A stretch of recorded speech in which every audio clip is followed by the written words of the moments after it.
Muy buenas tardes. Ahora que se van conectando más personas a esta reunión de Zoom, em, les estamos dando la bienvenida a esta primera mesa que se enfoca a filosofía de la mente.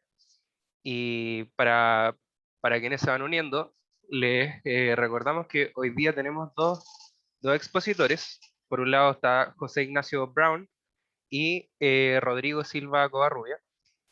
Ambos son licenciados de la Universidad de Chile y están estudiando el magíster de filosofía de la misma universidad. Para quienes no saben, la filosofía de la mente, en grandes rasgos, es una rama de la filosofía analítica que estudia la mente, incluyendo las percepciones, sensaciones, emociones, pensamientos y creencias. La filosofía de la mente busca responder cuestiones ontológicas acerca de la naturaleza de los estados mentales. Eso en simples palabras. Ahora le doy el pase a, a Ignacio Brown para que comience con su exposición, la cual tiene como título los qualia, como lenguaje privado, Wittgenstein y el problema difícil de la conciencia. Así que bienvenido, Ignacio, te doy la palabra. Bueno, gracias. Voy a compartir pantalla. Eh, Ahí se ve, ¿cierto? Sí. Ya, vale. Bueno, primero que nada, agradecer a los organizadores y para no perder tiempo voy a comenzar enseguida. Entonces, mi exposición tiene como título Los qualia como un lenguaje privado, Wittgenstein y el problema difícil de la conciencia. En la siguiente presentación voy a tratar dos temas que, si bien parecen estar íntimamente relacionados, no se les ha dado, a mi juicio, un tratamiento lo suficientemente detallado como para explotar la conexión entre ambos. Por cierto, en esta presentación no aspiro a presentar todos los detalles de la relación, pero sí espero entregar una pequeña pincelada al menos de los rendimientos que puede tener tematizar estos dos temas en conjunto. Quisiera partir en primer lugar entregando una caracterización general de la noción de qualia. Los antecedentes históricos de esta noción pueden rastrearse al menos hasta la distinción aristotélica entre sensibles propios y sensibles comunes, pasando por la distinción de Locke entre cualidades primarias y secundarias que previamente había tematizado Galileo, hasta llegar, si es que se me permite cierta irresponsabilidad histórica, a nuestros días. Esta noción suele aparecer en los debates al interior de la filosofía de la mente y de la ciencia cognitiva como un argumento en contra del materialismo reduccionista y también como un rasgo esencial de la experiencia consciente. Probablemente el artículo más famoso que trata esta noción es aquel de Thomas Nagel, titulado What it's like to be a bat, en el cual Nagel argumenta en favor de la siguiente idea, y cito: el hecho de que un organismo tenga experiencias conscientes significa, básicamente, que hay algo que es cómo es ser ese organismo. Fundamentalmente, un organismo tiene estados mentales conscientes si y solo si hay algo que es cómo es ser ese organismo, algo que es cómo es ser para ese organismo. Hasta ahí la cita. Esto es lo que Nagel denomina el carácter subjetivo de la experiencia consciente, es decir, que para cada experiencia consciente hay algo que es el cómo es tener esa experiencia consciente para el organismo correspondiente, y aún más que tal rasgo es un aspecto esencial de la experiencia. Esto es, a mi juicio, lo que Nagel intenta capturar con la expresión difícil de traducir a nuestro idioma "what is like to be". Por otra parte, Ned Block, un connotado filósofo y científico cognitivo, entrega la siguiente caracterización que permite apreciar de un modo más general qué es lo que los filósofos tienen en mente cuando acuden a esta noción.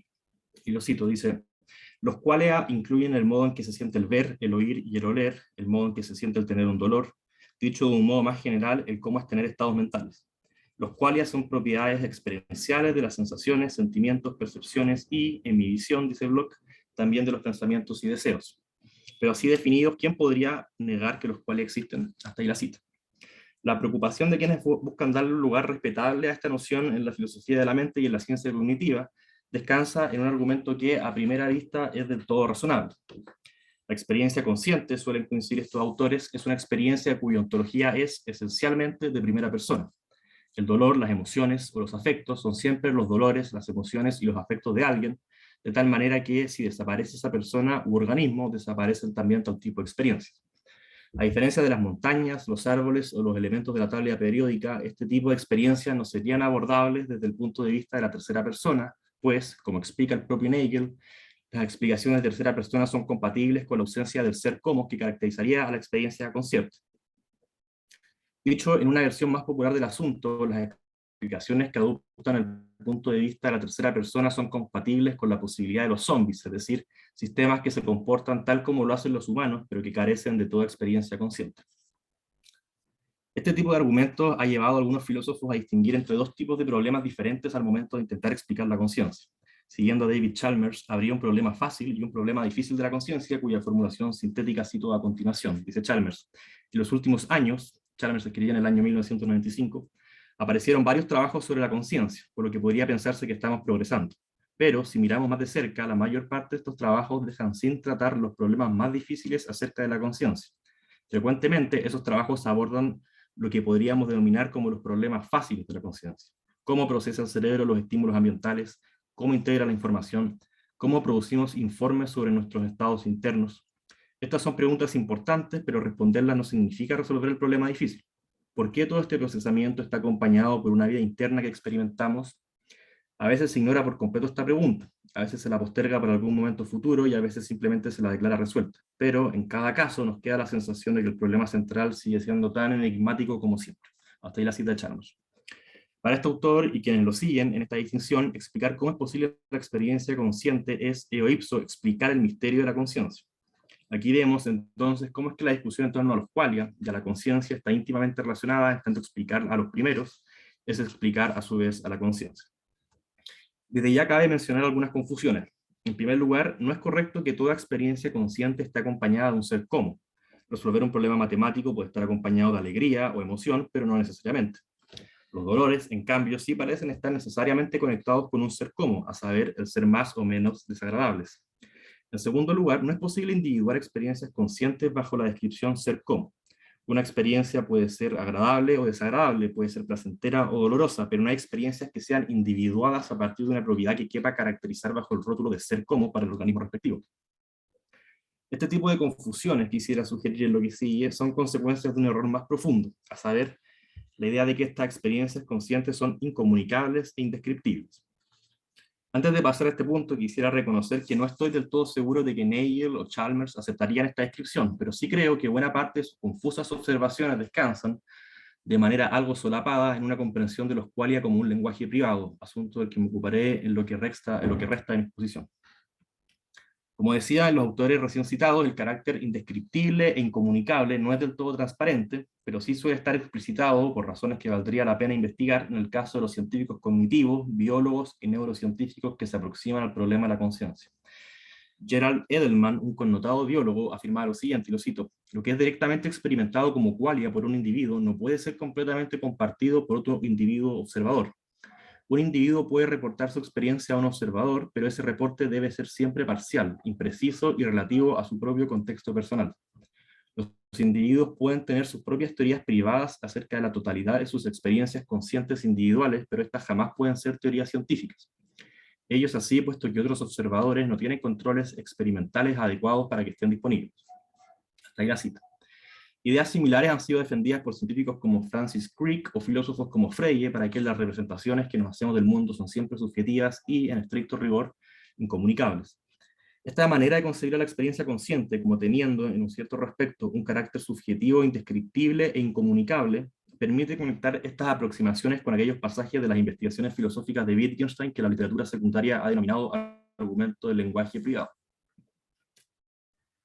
En estos pasajes, que van aproximadamente desde el parágrafo 243 al 315 de las investigaciones filosóficas, Wittgenstein intenta, fundamentalmente, prevenir al lector de cometer errores gramaticales, es decir, errores que descansan en una concepción inapropiada del modo en cómo operan nuestros conceptos. En términos más específicos, estos pasajes tienen como función mostrarle al lector el sinsentido de concebir nuestra experiencia consciente, ya sean sensaciones, intenciones, dolores, emociones, etc., como un dominio respecto del cual solo el individuo respectivo tiene acceso, como si se tratase de un objeto privado. Wittgenstein introduce esta posibilidad del siguiente modo, y cito: pero sería también imaginable un lenguaje en el que uno pudiera anotar o expresar sus vivencias internas, sus sentimientos, estados de ánimo, etc., para su uso propio. Es que no podemos hacerlo en nuestro lenguaje ordinario, pero no es eso lo que quiero decir. Las palabras de este lenguaje deben referirse a lo que solo puede ser conocido por el hablante, a sus sensaciones inmediatas, privadas. Otro no puede, por tanto, entender este lenguaje. Hasta ahí la cita. Este tipo de aproximaciones queda retratada en preguntas y observaciones que a primera vista parecerían ser del todo inocuas. Por ejemplo, las siguientes expresiones que tomo también de las investigaciones filosóficas de Wittgenstein. ¿Hasta qué punto son mis sensaciones privadas? Bueno, solo yo puedo saber si realmente tengo dolor, el otro solo puede presumirlo.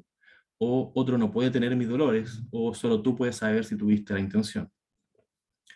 En un cierto respecto, estas observaciones son inocuas, como dije. Cabe recordar aquí que el objetivo de Wittgenstein no es atacar al lenguaje natural, sino que mostrar cómo, a partir de él, se pueden generar una serie de teorías filosóficas que acaban por pervertir la gramática de nuestro lenguaje. Este tipo de expresiones manifiesta, especialmente en contextos filosóficos, una cierta posición de privilegio del hablante respecto de sus sensaciones, intenciones, etc. Y, en segundo lugar, la tentación de separar conceptualmente la sensación, y podríamos agregar los qualia, de su expresión conductual o pública. Alfred Jules Err ha descrito de manera clara lo que los filósofos suelen tener en mente cuando defienden la posibilidad de un lenguaje privado. Dice, lo cito: lo que los filósofos usualmente tienen en mente cuando hablan de un lenguaje privado es un lenguaje que es, según su visión, necesariamente privado en cuanto es usado por una persona particular para referir a sus propias experiencias privadas. En vista de que es usualmente sostenido que para que un lenguaje sea público debe referir a lo que es públicamente observable, si una persona pudiera limitarse a describir sus propias sensaciones o sentimientos, entonces, estrictamente hablando, solo él entendería de lo que estaba diciendo. Sus declaraciones podrían indirectamente entregar cierta información a otros, pero no podrán significar para ellos exactamente lo que significó para él. Hasta ahí la cita. Para ver qué sentido pueden tener este tipo de expresiones, Wittgenstein pasa a revisar la gramática de esta clase de conceptos. La concepción de que el dolor, por ejemplo, o que en general las sensaciones son propiedad de su poseedor, tiene un aspecto correcto, aunque trivial. Dice Wittgenstein que la proposición las sensaciones son privadas es comparable a la proposición los solitarios los juega uno solo. Y tienen este tipo de expresiones además un aspecto incorrecto. La expresión solo yo puedo tener mi dolor contrasta con el lenguaje natural, en cuanto solemos decir sin mayor problema que dos personas tienen el mismo dolor. Wittgenstein intuye que el filósofo típico haría ciertas distinciones, por ejemplo, de que dos dolores pueden ser iguales, pero no exactamente idénticos, tal como decimos que una silla es igual a otra, pero que no es exactamente la misma silla. La pregunta es si acaso las sensaciones comparten este aspecto con los objetos físicos, es decir, si cabe distinguir entre dos dolores iguales, pero no idénticos, tal como distinguimos entre dos sillas iguales, pero no idénticas. Si miramos de cerca el uso de nuestras expresiones, nos daremos cuenta de que este no es el caso. La gramática de los conceptos que empleamos para referir a objetos físicos es, en este respecto, distinta a la gramática de nuestras sensaciones, experiencias y emociones. La distinción entre dos sillas iguales, pero no idénticas, tiene sentido cuando hablamos de dos réplicas de un mismo modelo de silla y las distinguimos, entre otras razones, porque su locación es distinta y agregamos que son iguales pues comparten sus características como el color, la forma, etc. La gramática de nuestras experiencias conscientes, en cambio, es distinta. En el caso del dolor, por ejemplo, podemos decir que un dolor tiene intensidad y un objeto no, que un dolor tiene duración y un objeto no, o no al menos en el mismo sentido.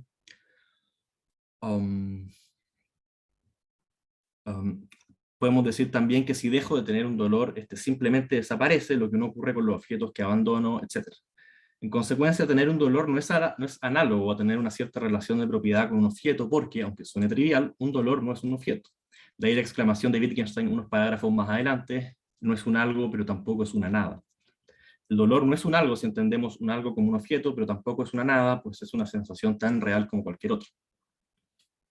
El problema que está intentando poner de vista Wittgenstein es nuestra propensión a pensar acerca de nuestros conceptos mentales o psicológicos como si se tratase de objetos privados. Para mostrar por qué esta imagen es totalmente inadecuada, es que Wittgenstein introduce la clásica imagen del escarabajo en la caja, y cito: supongamos que cada uno tuviera una caja y dentro hubiera algo que llamamos escarabajo. Nadie puede mirar en la caja de otro y cada uno dice que él sabe lo que es un escarabajo solo por la vista de su escarabajo. Aquí podría muy bien ser que cada uno tuviese una cosa distinta en su caja.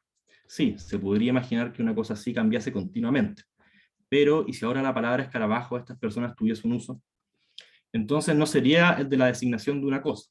La cosa que hay en la caja no pertenece en absoluto al juego del lenguaje, ni siquiera como un algo, pues la caja podría incluso estar vacía. No.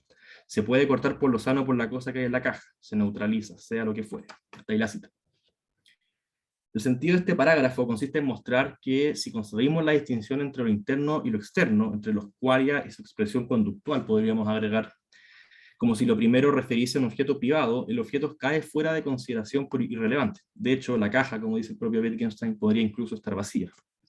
Es lo que Wittgenstein llama el modelo de objeto de asignación acerca de lo interno, lo que nos invita a creer en la posibilidad de un lenguaje privado, a saber que tengo sensaciones, imágenes, emociones, etcétera, concebidas como objetos a los cuales solo yo tengo acceso. Este ejemplo también muestra la conexión gramatical entre estos conceptos y su expresión conductual, no para abogar por una especie de conductismo, sino para hacer ver que si separamos ambos ámbitos, el dolor y su expresión, por ejemplo, terminaremos por usar nuestros conceptos, entre ellos el concepto de qualia, de un modo totalmente opuesto a su uso, que es al final del día lo que dota de sentido a nuestras palabras y expresiones. Si los qualia son concebidos como un lenguaje privado, es decir, un lenguaje respecto del cual nadie más que el hablante correspondiente puede entender lo que los términos de tal lenguaje significan, el problema de la conciencia se nos presenta como un misterio. En cambio, si atendemos al modo en que expresamos nuestras experiencias conscientes, ya sea de manera lingüística, gestual o conductual, estaremos en terreno fértil para el estudio científico de aquello que, a fin de cuentas, nos hace humanos. Nuestros sentimientos, deseos, emociones, pero, sobre todo, las prácticas y contextos en que desplegamos tales facultades. Quisiera, a partir de lo expuesto, extraer algunas conclusiones. En primer lugar, que no podemos individuar experiencias a partir de un supuesto carácter de ser como. Para individuar experiencias requerimos del objeto de ellas, es decir, que una determinada experiencia consciente es una experiencia de algo. En segundo lugar, el carácter de una experiencia podrá ser agradable o desagradable, dolorosa o placentera, o incluso podrá ser una experiencia consciente, si se me permite la expresión, sin color alguno, pero en una experiencia ser como a secas. En segundo lugar, si la gramática de los qualia es concebida de manera análoga a la de un objeto privado, esta noción debe ser desechada por carecer de uso, tal como veíamos con el ejemplo del escarabajo en la caja que presentaba Wittgenstein. Una tercera conclusión consiste en prestar la suficiente atención al modo en cómo se conectan nuestros conceptos con su expresión en la conducta y en la acción. Ello es de suma relevancia para no caer en el engaño filosófico de que nuestras experiencias conscientes serían algo inefable, respecto a lo cual solo el organismo respectivo tiene acceso, en tanto tal tipo de expresiones conductuales nos proveen de criterios para el uso de estos conceptos y expresiones.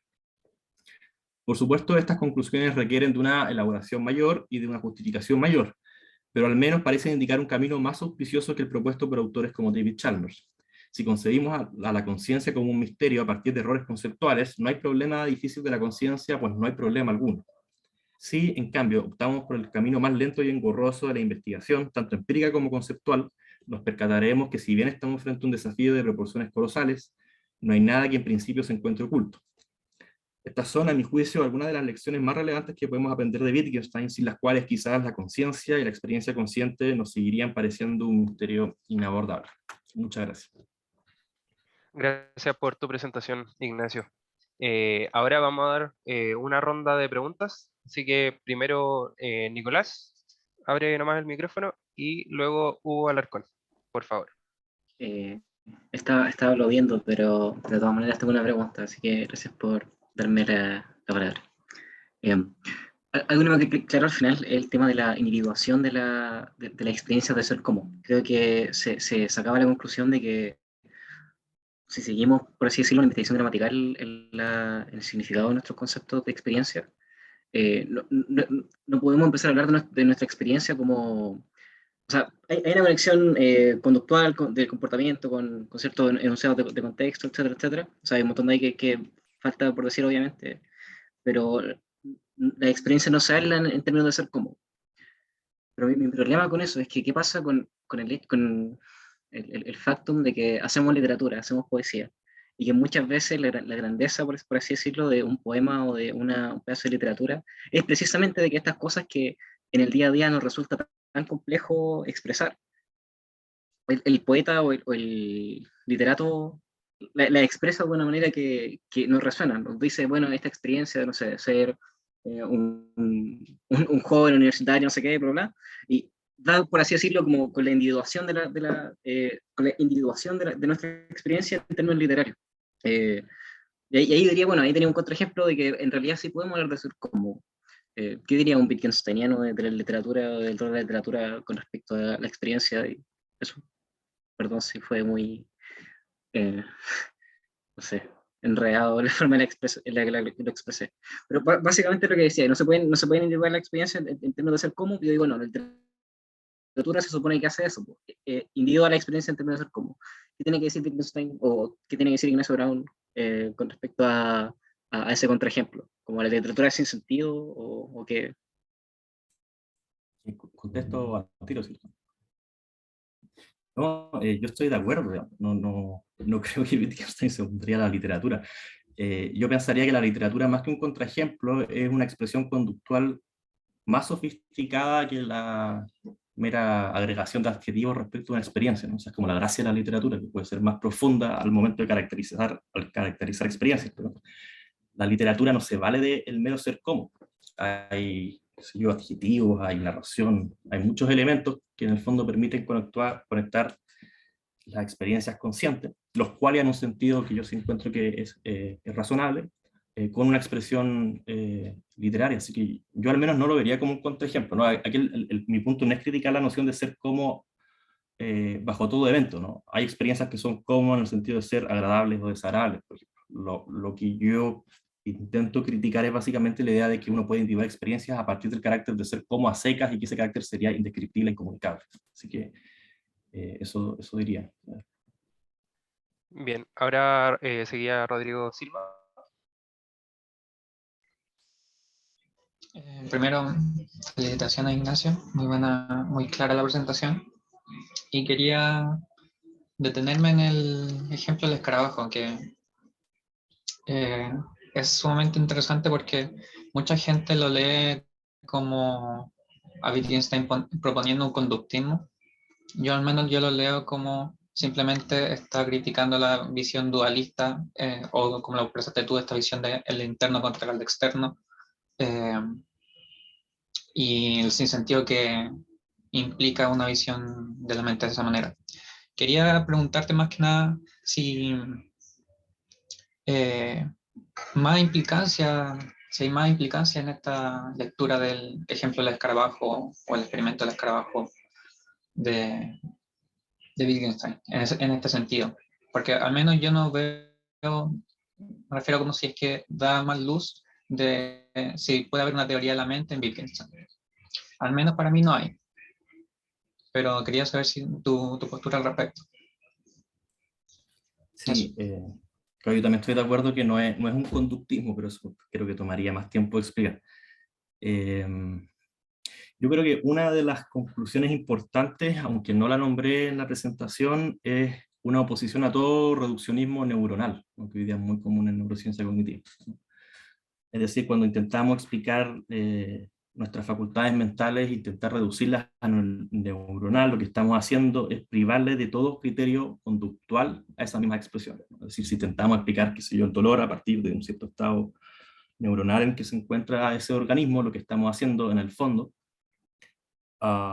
es distanciar los criterios que nos permiten aplicar ese concepto, por ejemplo, el concepto de dolor, bueno, del modo en cómo lo usamos naturalmente, ¿no? O sea, de hecho, para que alguien pueda hacer una relación, no es causal, una relación, una correlación entre, por ejemplo, el dolor y un cierto estado neuronal, lo que tiene que saber en primer lugar es la gramática, ¿no?, del dolor, para poder después buscarla en el cerebro, por así decirlo, ¿no?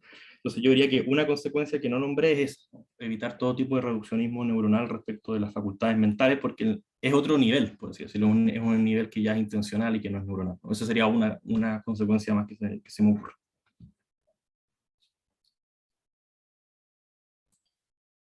Ya. Ahora Diego Alonso tenía una pregunta también, parece. Sí, muchas gracias, Ignacio. Cae de cajón lo último que dijiste, porque justo te iba a preguntar por un ejemplo que viene desde la neurofisiología, porque tú dices, por ejemplo, de que la conducta en el lenguaje ordinario está vinculada como el estado mental de forma como al menos necesaria como para individuarlo, para referir, más o menos, no soy filósofo, soy, de hecho, en fin, la cosa es que cuando tienes, por ejemplo, la distinción entre vegetativo, coma, minimally conscious state y síndrome de enclaustramiento, en el síndrome de enclaustramiento ocurre de que algunas veces se preserva el parpadeo, a veces no, pero la persona tiene una experiencia subjetiva completa, coherente e incluso recordable de todo lo que vivió mientras estaba paralizada, cuadraplégica, no había ningún movimiento, preserva los ciclos de sueño-vigilia, todas esas cosas, al igual que alguien que está vegetativo, o sea, no puedo usar criterios conductuales para individuar su experiencia. No obstante, la persona, si le creemos, si es que no creemos que justo cuando despierta del MC, o sea, perdón, del síndrome de enclaustramiento, fabuló una experiencia de años, o si no queremos creer, por ejemplo, en el fMRI o el EEG, cuando se le, en verdad más que nada fMRI, cuando se le aplica. Entonces tendríamos que aceptar que habría una experiencia que depende de un sustrato neurofisiológico más o menos definido, digo más o menos porque no tenemos el detalle molecular, y que a la vez no tiene un correcto conductual necesario. ¿Qué dirías tú o Wittgenstein al respecto? Sí, gracias por la pregunta. Yo creo que eso es como el mejor contraejemplo contra todo lo que acabo de decir, pero creo que se puede salvar. Porque en el fondo cuando yo le atribuyo una experiencia subjetiva consciente a alguien que no puede expresarla conductualmente, se la estoy atribuyendo, es decir, para que mi atribución tenga sentido, se la estoy atribuyendo a partir de un paradigma que sí está relacionado con lo conductual, ¿no? Es decir, la impresión que yo tengo en ese tipo de adscripciones de estados mentales sería la siguiente, es que uno imagina cómo se estaría comportando la persona si es que tuviese la posibilidad de expresar tal conducta, ¿no? Entonces, en ese sentido, claro, decimos la persona tiene tal experiencia subjetiva consciente y sin embargo no puede expresarla. Pero para que ello tenga sentido, ya está, por así decirlo, dada la conexión entre expresión conductual y el concepto que le estoy atribuyendo a esa persona. No sé si se queda un poco enredado, pero... ¿Cuál sería, Lo, lo, disculpa, cuál sería la expresión conductual que estaría como atribuyendo? no, el punto es que, por ejemplo, yo tengo una persona de la cual creo que está sufriendo un dolor muy grande, pero que no lo puede expresar. Ahí, si te entendí bien, tu idea sería como que esa persona en el fondo está teniendo una experiencia subjetiva, consciente, y que no está relacionada de ningún modo con la conducta. Ahora, mi respuesta a eso sería que no, que está relacionada de algún modo de la conducta, porque para que yo pueda atribuir el dolor con sentido, para yo saber ocupar la palabra de manera correcta, tengo ya que saber que hay una experiencia conductual que está asociada a la experiencia del dolor. Esa yo diría que es la respuesta, pero claro que uno puede tener dolor, digamos, sin expresarlo, incluso pudiendo expresarlo, ¿no? Yo puedo aguantar mi dolor y sin embargo también lo tengo. Pero el paradigma bajo el cual uno le atribuye el dolor a los otros está asociado, pienso yo, gramaticalmente, es decir, en términos conceptuales, con su expresión conductual. Pero claro, podría no haber conducta en un caso particular, como la suele no haber, ¿no? Eso. Gracias, Ignacio. Y ahora, en honor al tiempo, vamos a darle el pase a Rodrigo Silva, que hoy día nos va a exponer acerca de la agencia sin intencionalidad. Reformulaciones desde la Radical Embodied Cognitive Science a la concepción de acción en Anscombe y Davidson. Así que bienvenido, Rodrigo Silva. Muchas gracias. Tengo que partir con una aclaración sobre el título. Cuando hablo de intencionalidad, no hablo de intencionalidad referida a intenciones o voluntad, sino que intencionalidad como esta capacidad de representar, de manipular o de poseer representaciones mentales que se asocian a la mente. Entonces, para evitar esa confusión, porque voy a hablar de intencionalidad mucho en la presentación, y cuando hablo de intencionalidad me voy a referir a estos actos que implican intenciones, y cuando hablo de representaciones mentales voy a mencionar representaciones mentales para evitar confusiones en ese sentido. Y ahora entra la presentación. La estructura de la presentación va a estar en 3 pasos. Primero me voy a centrar en la concepción de agencia que se ve implicada a partir del análisis de la acción intencional en los trabajos de Anscombe y Davidson, y el compromiso que tienen este tipo de análisis con las representaciones mentales, para luego ver una concepción de agencia que no requiere representaciones mentales en la visión de la concepción de agencia extendida en el proyecto de la Radical Embodied Cognitive Science de Anthony Chomero, en donde se ve la cognición como un sistema fenomenológico cognitivo extendido, para finalizar con los límites de alcance y las problemáticas de una noción de agencia libre de representaciones mentales.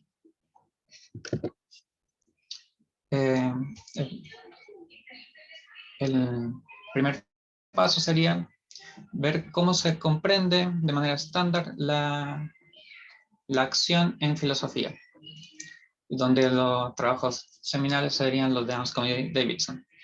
Y esto conforma, según Lusser, en la concepción estándar de la acción, que consiste en estas dos tesis, o en estas dos afirmaciones. La primera sería que la noción de acción intencional es más fundamental que la noción de acción. La acción ha de explicarse en términos de su intencionalidad, es decir, que hayan intenciones, como bien que el evento sea describible, al menos bajo una descripción que contenga intención y que la descripción sea verdadera. La segunda afirmación se refiere a la estrecha relación entre este actuar intencionalmente y el actuar por una razón. Actuar intencionalmente sería actuar por una razón, siendo la acción racionalizada por las premisas de un silogismo o razonamiento práctico.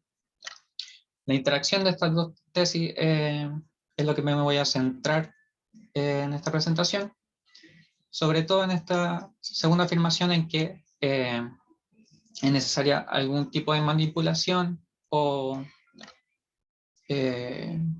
operación sobre los contenidos de nuestras intenciones, deseos y creencias en la formación de una razón y su relación con el actuar intencionalmente y cómo de ahí se desprende una noción de agencia. También Schlusser habla que los trabajos de Anscombe y Davidson dan lugar a la teoría estándar de la acción, la cual establece una relación, tal como ya venía diciendo, entre el actor intencional y la capacidad de agencia. ¿A qué se refiere esto? Que para comprender el actuar por una razón o el actuar intencional, se debe comprender cómo se forma una razón para actuar. Y en el caso de Davidson, muy someramente o muy superficialmente dicho, se compone por una proactitud, es decir, una actitud acerca de una acción de cierto tipo y una creencia de que esa acción es de tal tipo. Un buen ejemplo sería una actitud, o más bien la proactitud generalmente se reduce a deseo, es decir, tengo un deseo por cierta acción o cierto objetivo en mente y hay una acción que me puede permitir obtener ese objetivo. Como deseo tomar café, entonces prendo la cafetera y tengo una actitud hacia esa acción de que me va a permitir obtener ese fin u objetivo. En siguiente lugar, la intencionalidad de la acción entonces vendría de la razón práctica, la cual consistiría, tal como ya venía repitiendo, en actuar intencionalmente, es decir, en cómo formamos esta razón para actuar, cómo es que las intenciones se conforman. Y según Anscombe, es en el silogismo práctico el lugar o el locus donde se debe comprender la naturaleza del conocimiento práctico, todo lo que se viene refiriendo a cómo formamos las razones para actuar.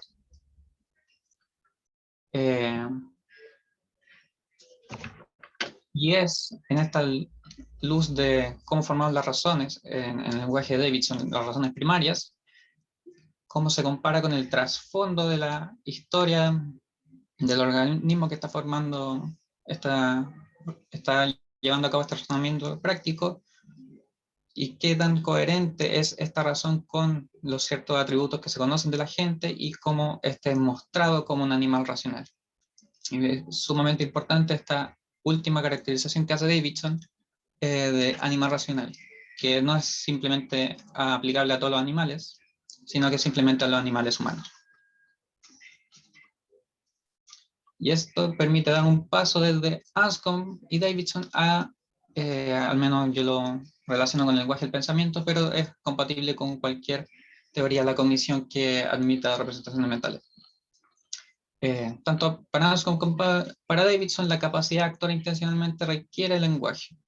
En esto ambos autores son muy explícitos, y las razones para el requerimiento del lenguaje es sobre todo es bastante claro en Davidson en su caracterización del animal racional, es que necesitamos pensar y razonar sobre nuestras propias creencias, ya sean creencias referentes a nuestros deseos, nuestras intenciones, etcétera, etcétera, etcétera, cualquier estado doxáctico. Y como esto tiene que ver con la formación de razones para actuar. El segundo, y esto también se ve implicado en la necesidad de la manipulación de los contenidos relevantes para nuestros estados mentales y la relación que esto tiene con eventos o acciones que llevamos a cabo. Y es aquí donde el concepto de creencia, como una habilidad, como un concepto de segundo orden de tener para poder pensar o examinar nuestras creencias acerca de ciertas acciones o lo que sea, simplemente esta habilidad metacognitiva requeriría lenguaje, poder evaluar las creencias, los deseos, las intenciones que tengo y el contenido de estos, lo más importante, para la acción. Y por tanto es aquí donde la atribución de intencionalidad implica la atribución de agencia. Porque si es posible dado que uno puede examinar los contenidos de nuestra creencia, los contenidos de nuestra deseos e intenciones, uno puede atribuir la acción de manera mucho más fuerte que un animal no humano, en el sentido que el ser humano podría revisar su acción o haber tomado otra acción completamente distinta. Y en este sentido de manipular los estados o los contenidos relevantes de nuestros estados mentales y creencias acerca de los eventos, las acciones que tomamos, etc., hay una compatibilidad con la hipótesis del lenguaje-pensamiento, es decir, que es necesario un vehículo que nos permita manipular o realizar distintas operaciones sobre los contenidos que tienen importancia sobre nuestra experiencia.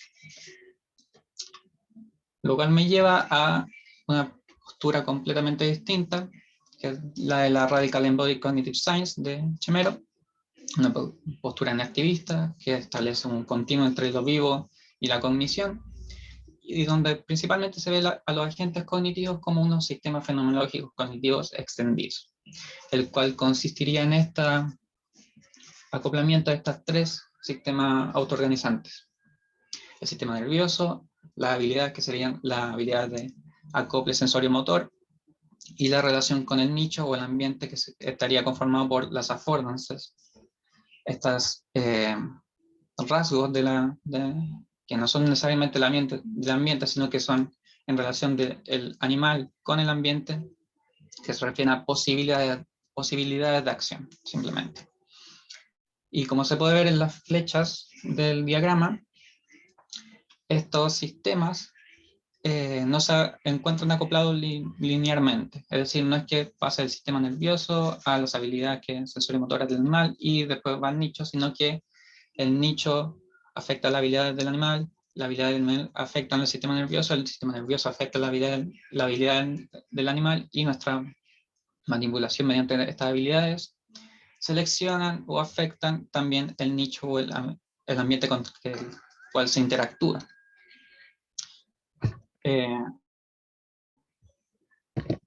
Y de este modo es donde Chemero, como bien este es el marco en que Chemero permite hablar de agencia.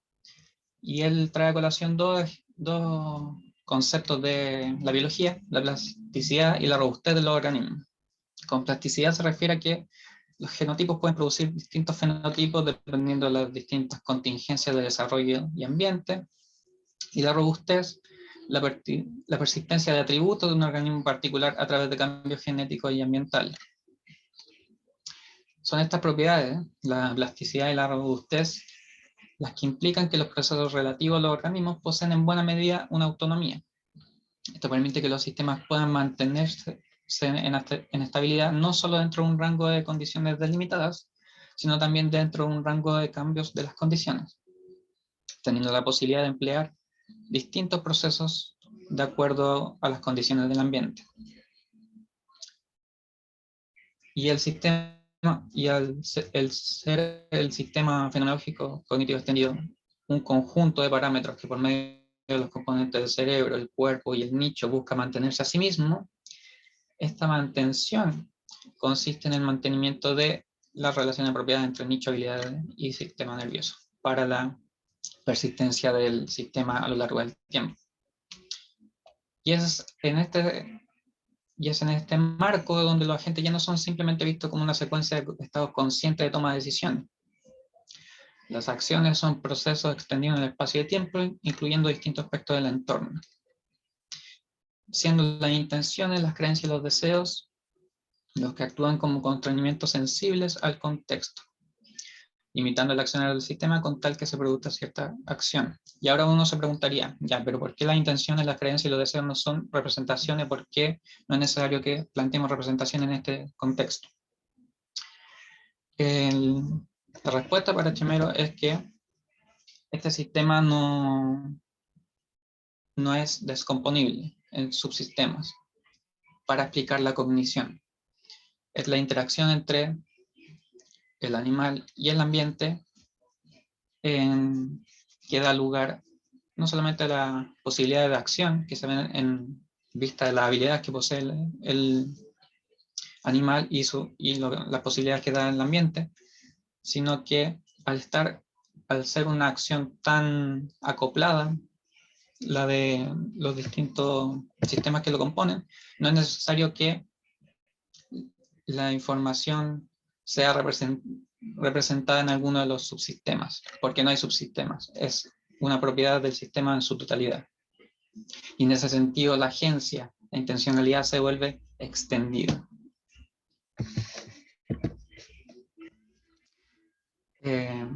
Pero esto lleva un cierto límite y alcanza de esta nueva concepción. Una de las cuestiones que tiene a favor esta perspectiva es que permite la atribución de agencia genuina a animales no humanos, evitando la distinción entre un realismo e instrumentalismo intencional. Lo que me refiero a estos dos términos es que la concepción de intencionalidad en Anscombe y Davidson, cuando hablan de atribución de intencionalidad a animales no humanos, ellos dicen que, dado que no poseen lenguaje, la atribución es simplemente instrumental y no hay un compromiso ontológico de que efectivamente poseen intencionalidad, cosa que no pasaría en los seres humanos. Vendría con un compromiso ontológico la atribución de intencionalidad y la atribución de agencia, lo cual se vuelve complejo dado que, siguiendo el criterio de Davidson, si sirve o si al menos es describible intencionalmente la acción si es describible la acción, al menos bajo una descripción intencional, uno podría estar justificado en atribuir intencionalidad.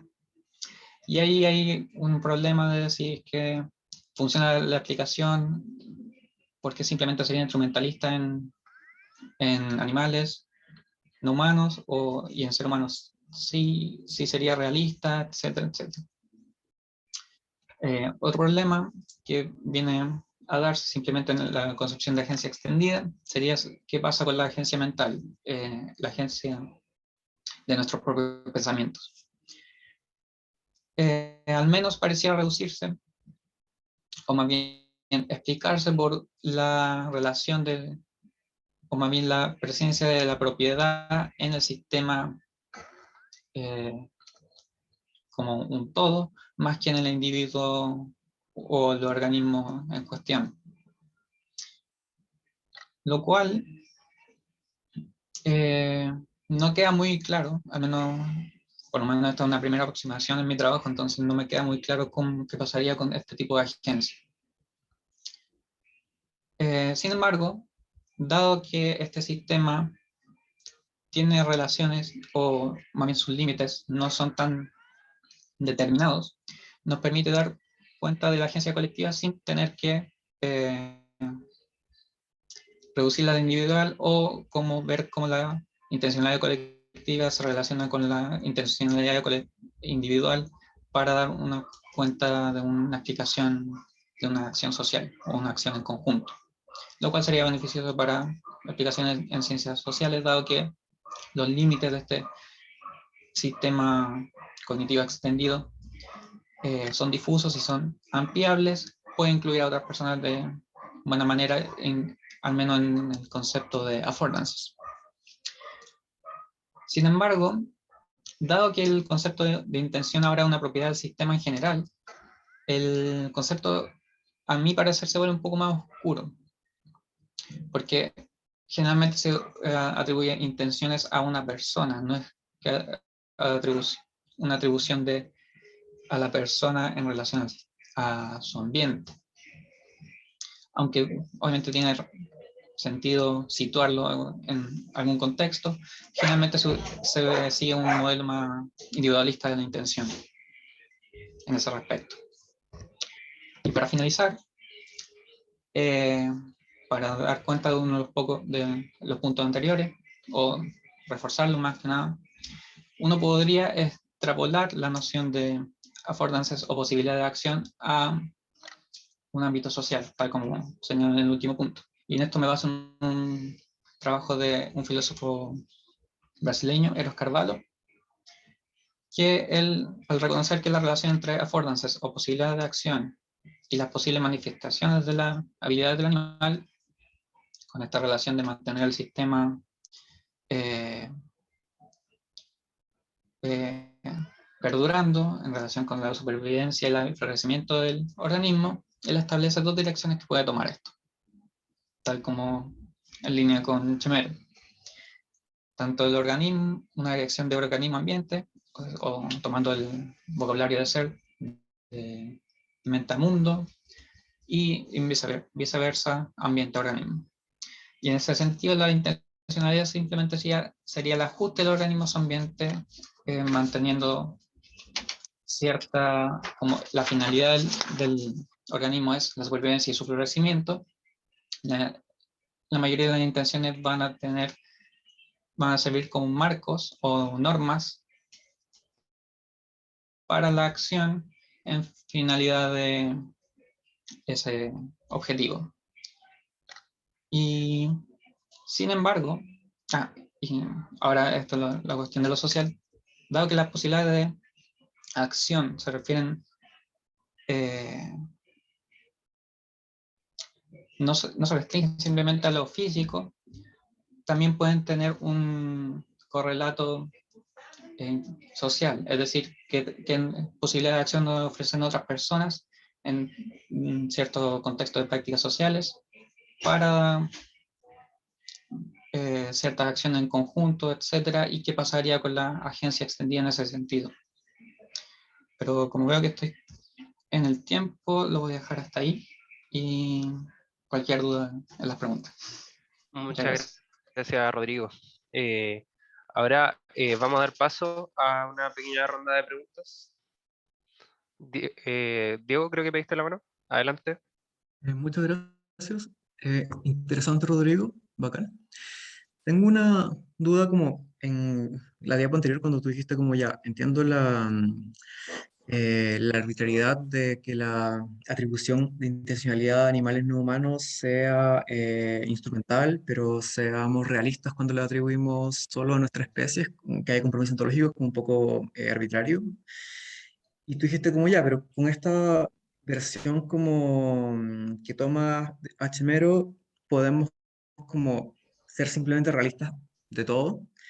Yo te pregunto como, ¿cuál sería el problema como de ir en la dirección contraria, como ir como full instrumentalista? Porque hasta donde yo entiendo, o sea, yo concuerdo con el argumento de Dennett de que la intencionalidad no es reducible a estados neurales, pero eso no es porque sea otra cosa, sino porque es una propiedad lingüística, si entendí bien el argumento. Entonces, nunca voy a poder especificar un estado neural único que esté a la base de un deseo o una creencia, porque probablemente no hay deseos ni creencias. Ahí Dennett diría que el no va tan lejos, que no comulga con los Churchland en esto, pero mi pregunta hacia ti es, tomando este marco extendido de Chemero, ¿por qué no simplemente ser full instrumentalistas y hablar que siempre que explicamos por razones es un proxy que nos es cómodo para predecir la conducta, para predecir cómo a otros bichos, sean humanos o no humanos, pero que en el fondo es una forma de hablar? Uh-huh. Bueno, yo no hablé de la parte fenomenológica del sistema fenomenológico cognitivo extendido. Pero lo que afirma Chemero es que al final todo organismo va a experimentar el mundo en relación a esos fines y habilidades suyas. Y eso requiere un aspecto cualitativo, al menos para Chemero. Para él no hay como discusión sobre ello. Y sobre lo del intencionalismo, ser instrumental o no, o realista sobre la intencionalidad. Algo que se me olvidó mencionar fue que esto permitiría, yo diría, bueno, porque tanto Anscombe como Davidson no tenían a vista los estudios etológicos que tenemos actualmente, y además que ellos suponen la capacidad metacognitiva de la relación con el lenguaje como una condición necesaria para la capacidad intencional. Cuando uno ve la conducta y el estudio de la cognición animal, uno al poner la intencionalidad como algo como todo o nada, se vuelve mucho más difícil de manejar. Y yo simplemente lo tengo en vista como respecto a qué pasa con seres no lingüísticos que sí son humanos, como los bebés. No tienen ninguna capacidad de intencionalidad en absoluto hasta que tengan lenguaje. Suena raro, como si fuese mágico. Como que adquieren lenguaje y ahí se vuelven intencionales. Y en ese sentido yo creo que es mucho mejor establecer como una especie de realismo, pero con relación a una especie de gradualidad de la intencionalidad, o de la capacidad de intencionalidad y la capacidad de agencia. Entonces, por ahí yo apuntaría, o al menos quería apuntar con eso. Si es que no quedó claro, ahora espero que haya quedado más entendido, comprensible. Bien. ¿No quedó? Sí. Diego. Gracias. Si queréis, seguimos como offline conversando. Ya. Le daré el pase entonces a Fabricio. Fabricio Mani, adelante. Buenas, estuvo muy interesante. Y estaba pensando un poco en la posibilidad de tensión de instituciones. Así como las instituciones tienen ciertos valores, misiones y cuestiones así, que los agentes que pertenecen a la institución representen la intención de la institución en sus acciones. Si sería posible como verlo un poco desde esa perspectiva, ya que estamos viendo también lo social. Sí. De hecho, lo que más me llamó la atención cuando vi el concepto de agencia extendida en Chemero fueron cosas como esas las que tenía en mente, las que me llamaron la atención para poder leerlo y examinarlo más a detalle. Porque no queda muy claro como no sé, como en los trabajos de SER sobre ontología social y cosas por el estilo, cómo es que la intencionalidad colectiva guardaría relación con una noción de agencia, ya noción de agencia de la propia institución y su relación con los distintos agentes que la componen. Si al final seguimos a Chemero y lo llevamos como al ámbito social, este marco o esta teoría suya de la agencia, al final uno tendría que ver qué pasa con la agencia individual de cada individuo que compone la institución o la corporación, lo que sea. ¿Qué pasa ahí con las distintas intenciones, los deseos, las creencias que podrían tener cada individuo? O al menos esto es como la visión de sentido común, diría yo. Pero al ser una propiedad del sistema, si es que actúan como sistema, si es que es identificable que este sistema actúa como uno podría atribuir la responsabilidad a la corporación en tanto se pueda comportar como un individuo identificable. Y eso es uno de los criterios que también postula Chemero sobre la atribución de agencia. Entonces uno podría ver qué pasaría en ciencias sociales si uno agarra esos modelos desde la ciencia cognitiva. Y estaría interesante, ¿no? Bien, ¿alguna otra pregunta?